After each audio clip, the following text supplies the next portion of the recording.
Welcome to the deep dive. We've got a stack of source material here today, and we're really going to dig into a specific part of the healthcare market, oral vincristine. That's right. Our sources, they give us a pretty comprehensive look at this segment within oncology. We're talking a detailed analysis, looking back at 2021 through 2025, and then projecting all the way out to 2033.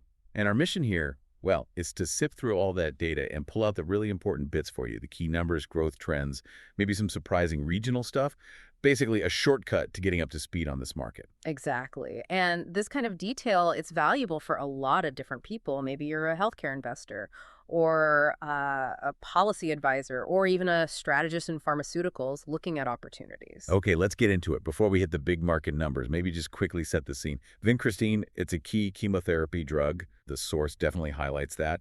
But we're looking at the oral version specifically.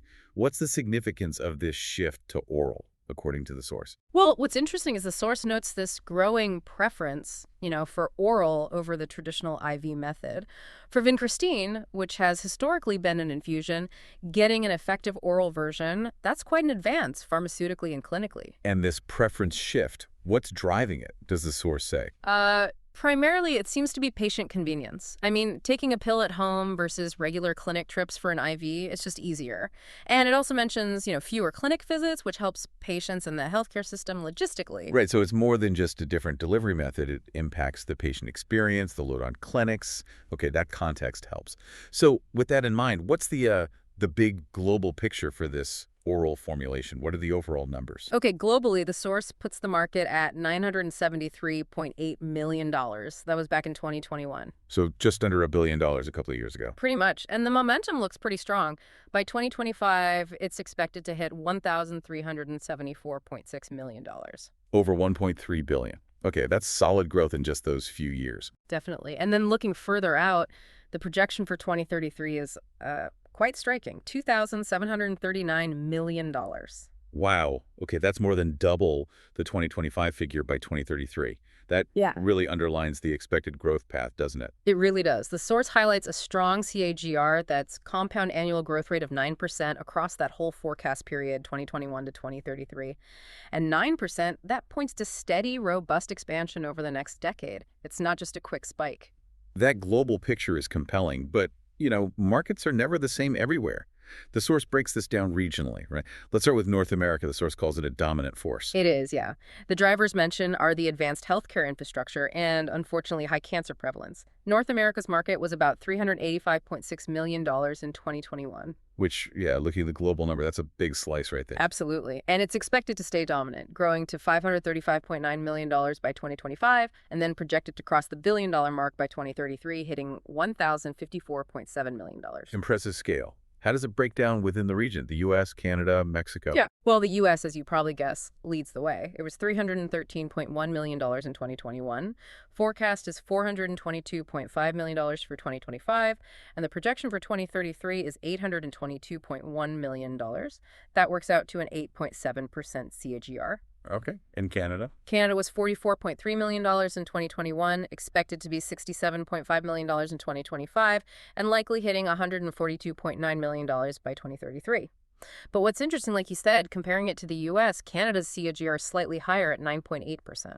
That is interesting. A noticeably higher growth rate. Yeah. Does the source give any hints why Canada might be growing faster? Anything about specific policies or adoption rates there? No, the source doesn't really get into the why behind the country-level CAGR differences within the region, just presents the numbers. But yeah, that higher rate in Canada suggests maybe faster uptake, perhaps, or maybe it got integrated into treatment protocols a bit earlier or more broadly. Fascinating. Little nuances even in a dominant region. What about Mexico? Mexico added $28.2 million in 2021, forecast to grow to $45.9 million in 2025, and then $89.7 million by 2033. Its CAGR is 8.7%, so similar to the U.S. pace. Okay, so North America overall is strong, but Canada's got that slightly higher growth edge.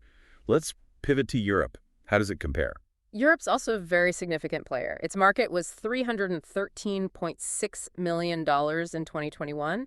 It's projected to reach $434 million by 2025, and then grow to $851.6 million by 2033. The regional CAGR there is 8.8%. Also very strong growth, really close to North America's overall rate. Who are the main drivers in Europe? Germany had the largest share, $56.8 million in 2021. That's projected to go up to $80.4 million by 2025 and reach $161.1 million by 2033. The source specifically mentions Germany's strong pharmaceutical industry as a factor. Right. And how would a strong pharma industry help specifically? What's the implication there from the source? Well, a strong domestic industry probably means more R&D in oncology, potentially faster regulatory approvals for things like oral vincristine, and maybe better established networks for getting the drug adopted within the health system. That makes sense. Creates a good environment. What about the UK? The UK market grew from $29.2 million in 2021, expected to be $42.5 million in 2025, and then $88.7 million by 2033. And the source notes the UK has one of the highest KGRs in Europe at 9.6%. This audio was created with podcastle.ai. Has one of the highest KGRs in Europe at 9.6%. Another one like Canada, kind of punching above its regional average on growth rate. Any specific UK reasons mentioned? Again, the source gives the numbers and flags the high CGR, but doesn't really drill down into UK-specific drivers beyond the general European factors. But still, 9.6%, that definitely points to strong adoption within the NHS, presumably. And the other big European markets, France, Italy, Russia, Spain. Yep, all showing steady growth. France went from $40.4 million in 2021 to a projected $55.2 million in 2025 and $103.9 million by 2033. Italy followed $27.6 million to $36.7 million, and $69 million, and $66.8 million, and $66.8 million, all positive trends. And smaller economies, or the rest of Europe. Even places like Luxembourg are growing, from $7.2 million in 2021 up to $9.9 million in 2025, and $19.7 million by 2033. And that rest of Europe bucket is actually pretty substantial. $58.6 million in 2021, projected $81.9 million in 2025, and a quite strong $170 million by 2033. The source sees that as showing good potential in smaller or emerging European markets. So Europe's solid, growing steadily with some hotspots like the UK moving faster. Now, Asia-Pacific, the source seemed quite bullish here, using phrases like expanding rapidly, high growth trajectory. Absolutely. The numbers back that up. It was $231.8 million in 2021, forecast is $344 million by 2025, and then a big leap to $714.9 million by 2033. That region boasts a CAGR of 9.6%. 9.6%. So that is higher than the overall rates for North America and Europe. Where's that acceleration coming from in APAC? China's the biggest market there. It grew from $89 million in 2021, expected $133.2 million in 2025, reaching $284.7 million by 2033. The source links this to rising cancer rates, which we see elsewhere, but also specifically mentions increased domestic pharmaceutical manufacturing in China. That domestic manufacturing point is interesting. How does that fuel the market for oral vincristine specifically? What's the connection? Well, the implication is it probably improves access and maybe lowers costs compared to just importing everything. Having a strong local manufacturing base can mean a more reliable, affordable supply, which is key for getting therapies like this to a huge population. Right. Manufacturing feeding accessibility. Yeah. Makes sense. What about India? The source singled it out, didn't it? India really stands out, yeah. It's got the highest regional CAGR in Asia-Pacific, an impressive 10.5%. Its market is going from $30.6 million in 2021 up to $47 million by 2025, and then reaching $104.5 million by 2033. 10.5%. Wow, that's really moving. Suggests very rapid adoption there. And Japan, South Korea, Australia. All solid contributors. Japan was $22.5 million in 2021, projected $32.9 million in 2025, and $64.5 million by 2033. South Korea went from $18.1 million to $26.4 million, and then $54 million. Australia showed a similar path, $16 million in 2021, up to $23.3 million by 2025, and $47.2 million by 2033. They all add up to that strong regional growth. And Southeast Asia was mentioned as fast developing. Yes, the source highlights Southeast Asia specifically, growing from $10.9 million in 2021 to $16.7 million in 2025 and $34.8 million by 2033. The starting numbers are smaller, sure, but that percentage growth over the period is significant, points to future potential there. Okay, Asia-Pacific is clearly a major growth engine, maybe the major engine going forward, driven by things like prevalence and domestic production. Let's move on.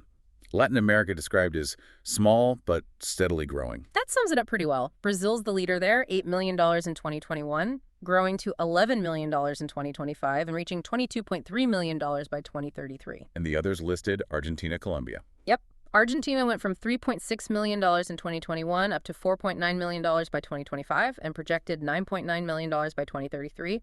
Colombia, $1.6 million to $2.2 million, then $4.4 million. Peru climbed from $1.5 million to $2 million and $3.7 million.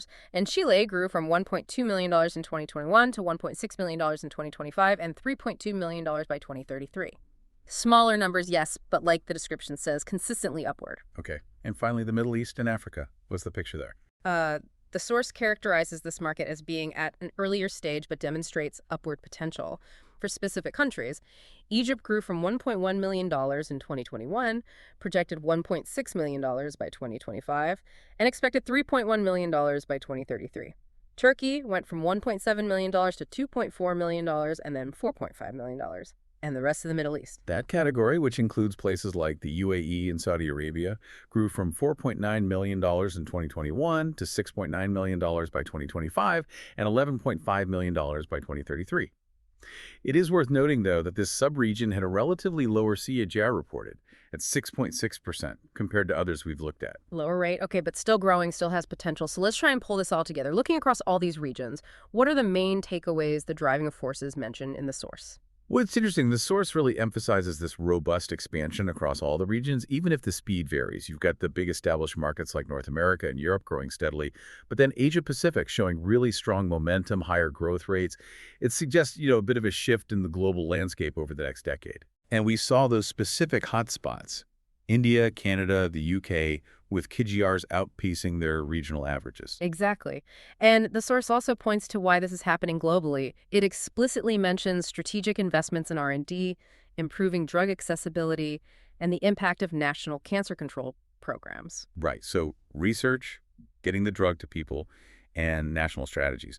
How do those tie into driving the market for an oral chemo specifically? What's the connection the source implies? Well, R&D is obvious. You need it to develop and refine the oral formulation itself.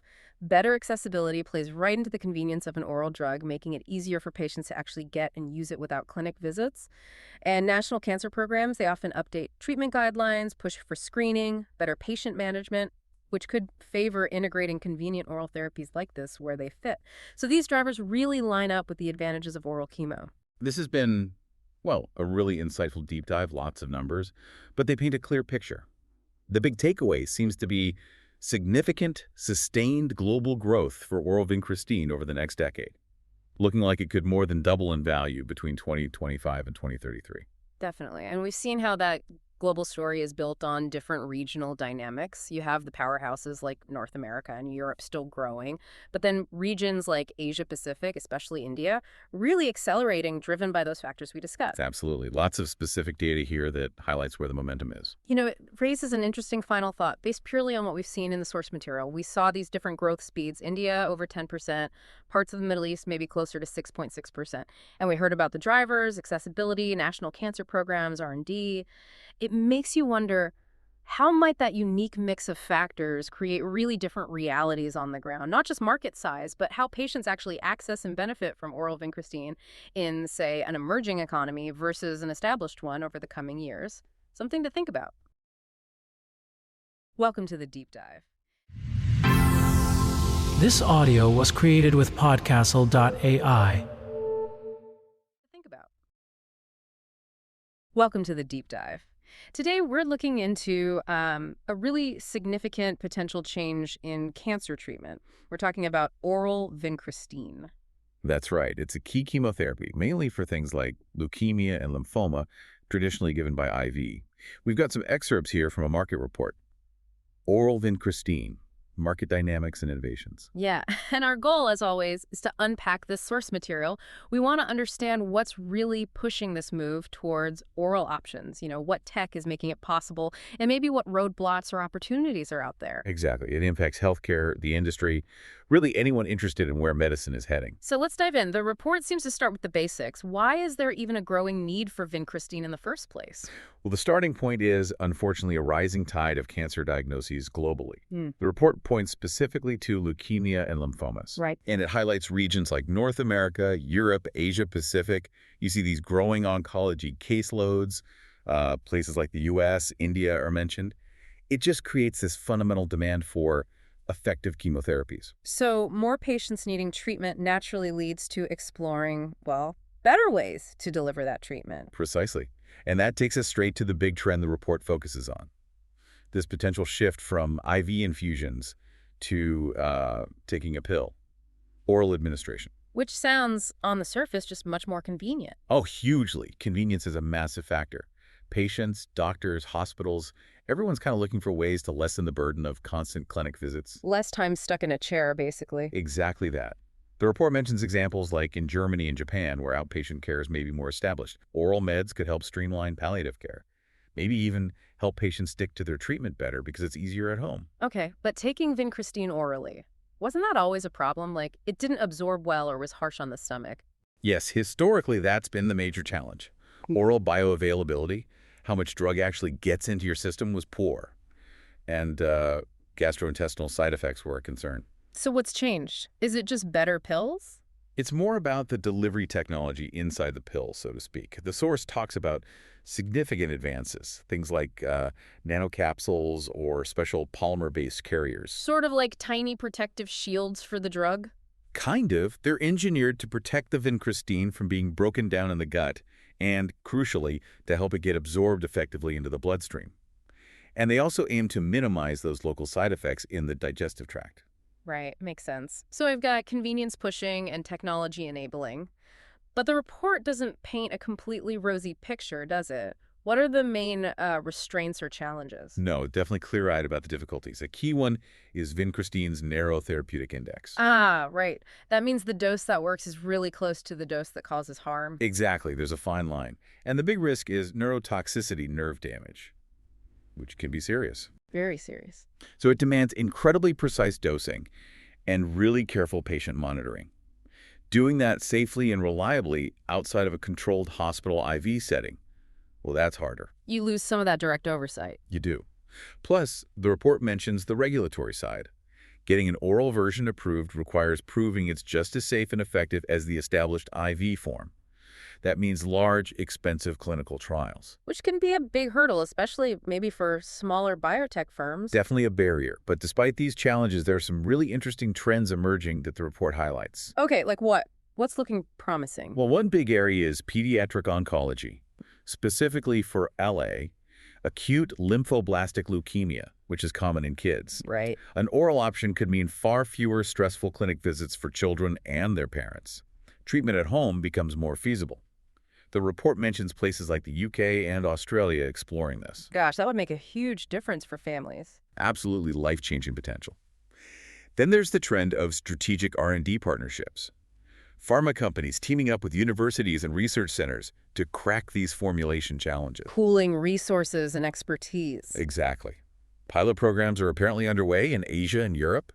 And finally, there's the whole rise of home-based cancer care, which has really been accelerated by telemedicine. Ah, yes. Remote monitoring and consultation. Right, and that naturally positions an effective oral drug like vincristine as a potential fit for these remote treatment models. We're seeing explorations in the US, Canada, parts of Southeast Asia.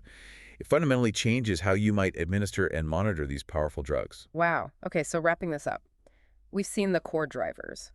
Rising cancer rates creating demand, the strong push for convenience, which is now being enabled by some pretty clever drug delivery tech. But balanced against significant safety concerns, particularly around that narrow therapeutic index and the need for precise dosing to avoid neurotoxicity, plus the regulatory complexities. And then these exciting trends. The potential in pediatrics, the collaborative R&D, and this big shift towards home-based care supercharged by telehealth. It's about bringing treatment closer, but needing to ensure safety keeps pace. So here's something to think about as we finish. You've got this tension, right? The convenience and potential access boost from an oral drug like vincristine versus the absolute non-negotiable need for precision and safety monitoring. So the question is, how will things like telemedicine and remote monitoring truly reshape this balance globally? Will they ensure both equitable access and rigorous safety for everyone, everywhere? Something to keep pondering. This audio was created with podcastle.ai.